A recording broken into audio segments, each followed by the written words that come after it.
order is going to be case.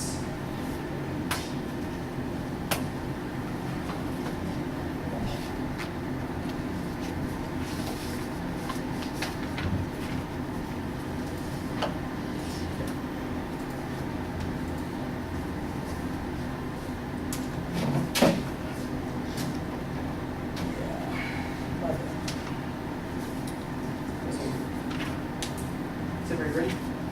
Cool.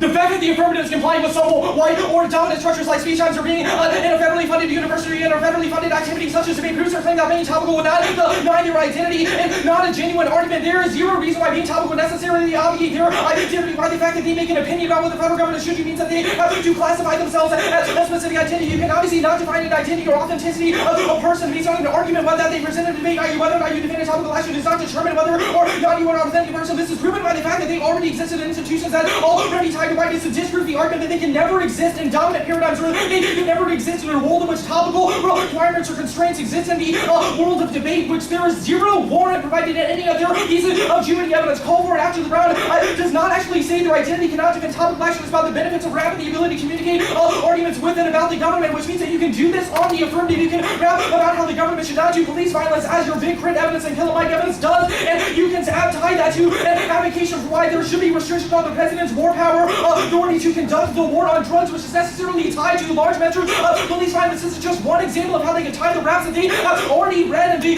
epistemology they have already engaged into topical forms of action that would obviously not obviate any parts of their identity or authenticity. That's where Weidman evidence proves that whenever they say that it's impossible for me to be topical, that is inherently a self-serving assertion that is done for a competitive advantage to avoid clash and make it necessarily more difficult for the negative to be able to engage. They make an argument about why we're making a white guilt argument. That is absolutely not at all what we have said, which means we don't like to any of these disrespect arguments. Our arguments are that we would like to engage you, however, that's necessarily much more difficult and probably impossible in the world in which topical restraints are not topical restraints are not enforced, because there is necessarily an unlimited amount of affirmatives that they could possibly read or tie to their own personal identity, that we could engage with. Now, the visibility arguments, our argument that you and our argument, this argument is just an impact defense to the notion that voting for them is inherently an anti-racist action. Voting for them does not actually empower anybody but themselves. Our argument is that you should consider yourself warm with providing a good forum, a good model for debate to actually occur in. So the productive debates that we do have about anti-racist strategy actually are able to create education that can be actualized in the real world. T.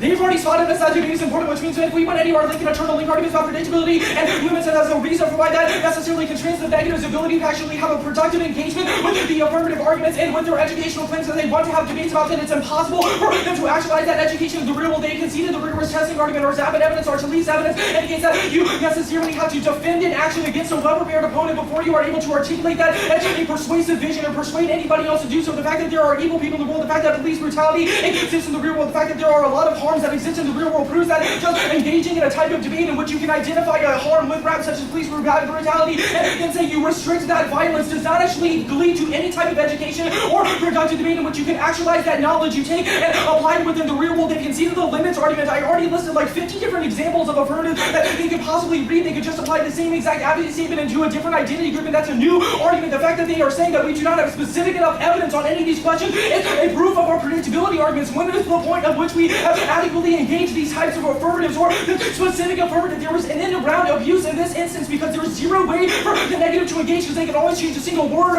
or sentence or part of their advocacy, any part of the affirmative, to necessarily mean that the negative cannot engage with them. The topical version of the affirmative is able to solve the vast majority of their arguments as well as our predictability and fairness arguments. There is a possible way to relate this to the resolution I gave, the war on drugs and being able above that over the war on terror and restricting that is also an example in which you can tie your arguments about hip-hop, i.e. on Hybe Loopy if you ask, makes a ton of arguments, and so does Brother Ali makes a ton of arguments about why the war on terror is horrible, and you can use those types of raps and tie those to an advocation for why there should be topical action. This allows a rule for the negative. Their fear of process-only debates are focusing only on the USFG as a red herring. This is not 1998. Our interpretation lies from many affirmative versions that draw on the importance of framing, reason giving, and justifications for the what is he, as well as different epistemologies or personal experiences as a reason why their knowledge claims are inherently more true. These are impact calculus arguments, not anti-topical arguments. These types of maps may not be morally unambiguous, but they they advocate for state action, but the affirmative does not have an unassailable right to perfect ground tie their arguments to the topic, makes debates on their subject more educational because we can clash with them. The fact that people always go for topicality is a diss to their interpretation because it means that they never actually have the educational forms that they want to be able to have, that they want to be able to have. They say topical planning plans can solely focus on the government. I answer that above. They say that our evidence is not specific enough. I've already answered that. It proves our predictability arguments or comfort evidence indicates that also engaging with institutions is an inherently anti-racist,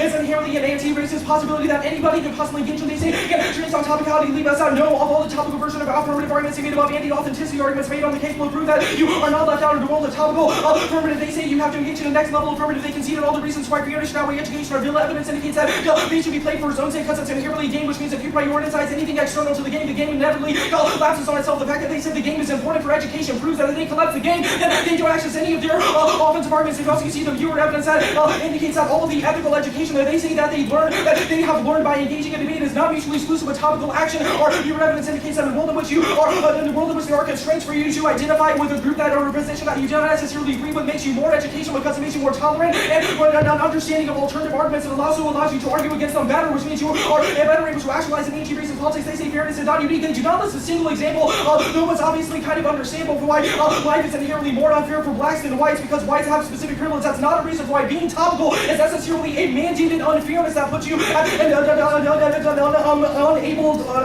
unable way to debate. Archie's evidence indicates that any argument for why it's impossible to engage in topical norms is just a self-serving assertion that conservatives use to sidestep class because it says that I never have to identify with an argument outside of what I believe in, which is the same logic used by people on Fox News to say that I never actually have to engage with other people.